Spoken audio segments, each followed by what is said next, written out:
ಕುಮಾರಸ್ವಾಮಿ ಬೇರೆ ದಿನ ಮಾತಾಡೋಣ. ಬೇಕಾದ್ರೆ ಒಂದು ದಿನ ಬನ್ನಿ, ಕುಮಾರಸ್ವಾಮಿದೇ ಮಾತಾಡೋಣ.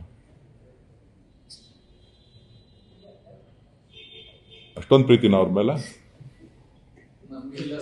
ಅಷ್ಟೊಂದು ಪ್ರೀತಿನ ನಿಮ್ಗೆ ಅವ್ರ ಮೇಲೆ? ಹಾಂ, ಅದು ಅಷ್ಟೊಂದು ಪ್ರೀತಿ ಇದ್ರೆ ಹೇಳ್ತೀನಿ ಅಲ್ಲ.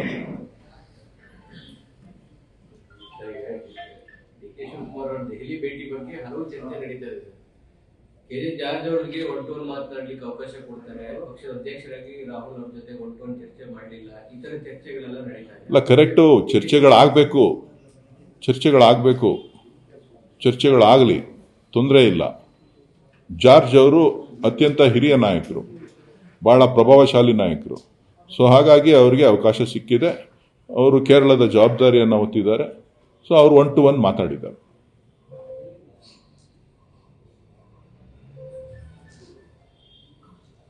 ಸರ್, ಈಗ ನೀವು ತಾಳ್ಮೆ ಸಂಯಮ ಅಂತ ಹೇಳಿದ್ರೆ ಸತೀಶ್ ಜಾರಕಿಹೊಳಿ ಅವರು ಈ ರೀತಿ ಗೊಂದಲಗಳನ್ನ ಹೈಕಮಾಂಡ್ ನಾಯಕರು ಬೇಗ ಪರಿಹರಿಸಲಿ ಅಂತ ಆಗ್ರಹ ಮಾಡ್ತಾರೆ ಸರ್. ಹೈಕಮಾಂಡ್ ಮಧ್ಯ ಪ್ರವೇಶ ಮಾಡಲಿ ಬೇಗ, ಆದಷ್ಟು ಬೇಗ ಅಂತ.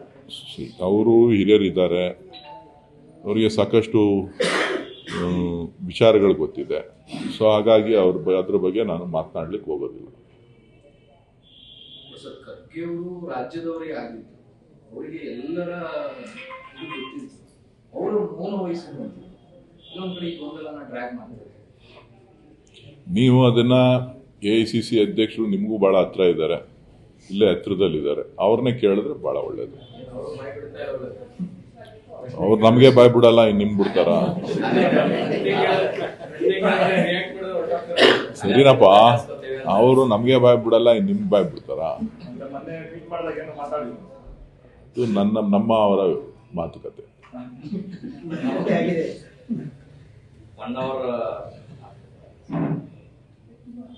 ಖರ್ಗೆ ಸಾಹೇಬ್ರು ನಮ್ಗೆ ಹೊಸಬ್ರಲ್ವಲ್ಲ.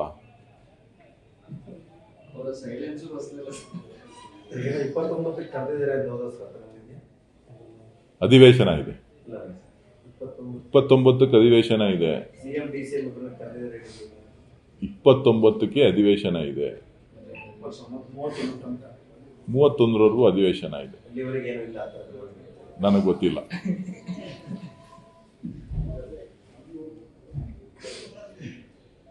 ಅಧಿವೇಶನ ಇದೆ. ಈಗ ಬಂದಿದ್ದು ಸುದ್ದಿ ಸರ್, 29ಕ್ಕೆ ಇಬ್ಬರನ್ನು ಫುಲ್ ಕೊಟ್ಟಿದ್ದಾರೆ. ಅಧಿವೇಶನ ಇದೆ ಅಂತ ಹೇಳಿದ್ನಲ್ಲಪ್ಪ. ಅದೆಲ್ಲ ಅಧಿವೇಶನ ಇಲ್ಲದೇ ಇದ್ದಂತಹ ಸಂದರ್ಭದಲ್ಲಿ ನಡೆದಂತ ಮಾತುಗಳು. ಅಧಿವೇಶನ ಇದೆ. ಅವತ್ತೇನೆ ಮನ್ರೇಗಾ ಬಗ್ಗೆ ಚರ್ಚೆಗೆ ಅವಕಾಶ ಕೊಟ್ಟಿದ್ದಾರೆ. ಲಾಸ್ಟ್ 3 ಡೇಸೋ 2 ಡೇಸೋ 3 ಡೇಸೋ ಕೊಟ್ಟಿದ್ದಾರೆ. ಗವರ್ನರ್ ಸ್ಪೀಚ್ಗೆ 4 ಡೇಸ್ ಏನೋ ಇಟ್ಟಿದ್ದಾರೆ. ಲಾಸ್ಟ್ 3 ಡೇಸು 2 ಡೇಸು ಮನ್ರೇಗಾ ಬಗ್ಗೆ ಇಟ್ಟಿದ್ದಾರೆ. ಅದು ಮುಗಿದ ಬೇಕಲ್ಲ ಎಲ್ಲ. ಬಜೆಟ್ ಬೇರೆ ನಡೀತಾ ಇದೆಯಲ್ಲ ತಯಾರಿ.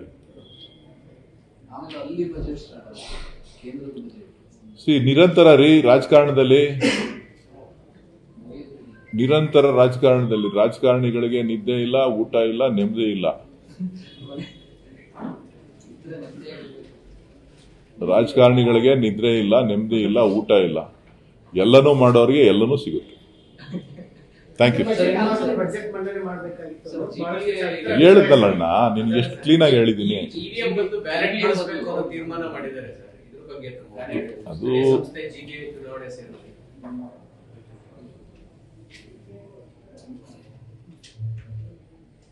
ಅದು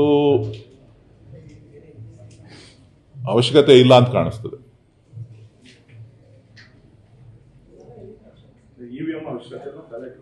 ಬ್ಯಾಲೆಟ್ ಬಿಟ್ಟಿದ್ದೀವಿ. ಬ್ಯಾಲೆಟ್ ಬಿಟ್ಟು ಮತ್ತೆ ಇವ್ರ ಕೈಲೇ ಇರ್ತದೆ, ಕರ್ನಾಟಕ ಸರ್ಕಾರದ ಕೈಲೇ ಇರ್ತದೆ ಚುನಾವಣೆ ನಡೆಸುವಂಥದ್ದು. ಕರ್ನಾಟಕ ಚುನಾವಣಾ ಆಯೋಗನೇ ಇರ್ತದೆ. ಅದನ್ನು ತಿರ್ಚಕ್ಕೆ ಯಾರು ಆಗಲ್ವಲ್ಲ.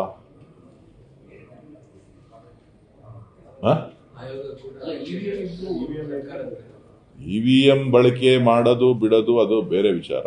ನಾವು ಒಂದ್ ಹೆಜ್ಜೆ ಮುಂದೆ ಹೋಗಿದ್ದೀವಿ. ಒಂದ್ ಹೆಜ್ಜೆ ಮುಂದೆ ಹೋಗಿ ಮತ್ತೆ ಹಿಂದಕ್ಕೆ ಬರುವಂಥದ್ದು ಸರಿನಾ ತಪ್ಪ ಅನ್ನೋದನ್ನ ಪಕ್ಷ ಹೈಕಮಾಂಡ್ ತೀರ್ಮಾನ ಮಾಡಬೇಕು.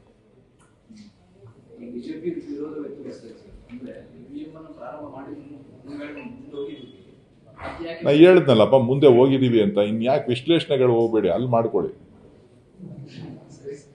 Thank you.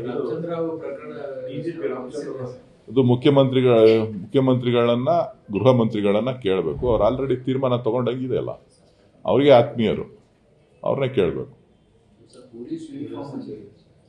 ಗೃಹ ಸಚಿವರಿಗೆ ಆತ್ಮೀಯ ಹಂಗಂತಾರೆ.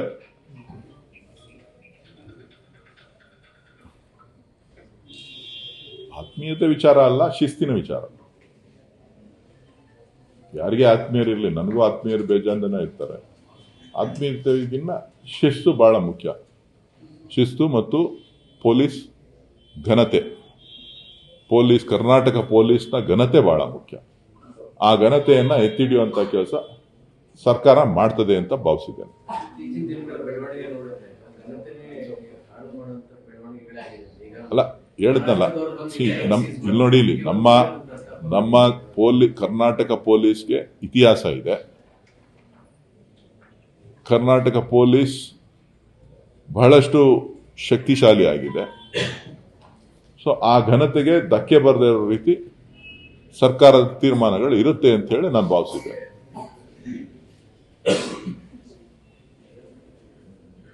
ಏನ್ ಮೇಡಮ್ ಹಿಂದೆಯಿಂದ ನಗ್ತಾ ಇದ್ದೀರಾ?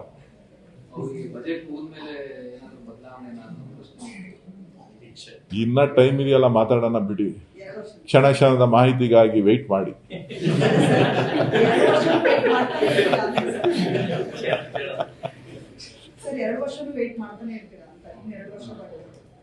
ಭಗವಂತನ ಇಚ್ಛೆ,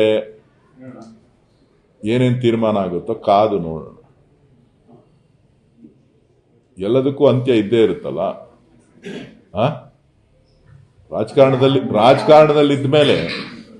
ರಾಜಕಾರಣದಲ್ಲಿದ್ಮೇಲೆ ಯಾವುದೂ ಶಾಶ್ವತ ಅಲ್ಲ. ಅಧಿಕಾರನೂ ಶಾಶ್ವತ ಅಲ್ಲ, ತಾಳ್ಮೆನೂ ಶಾಶ್ವತ ಅಲ್ಲ.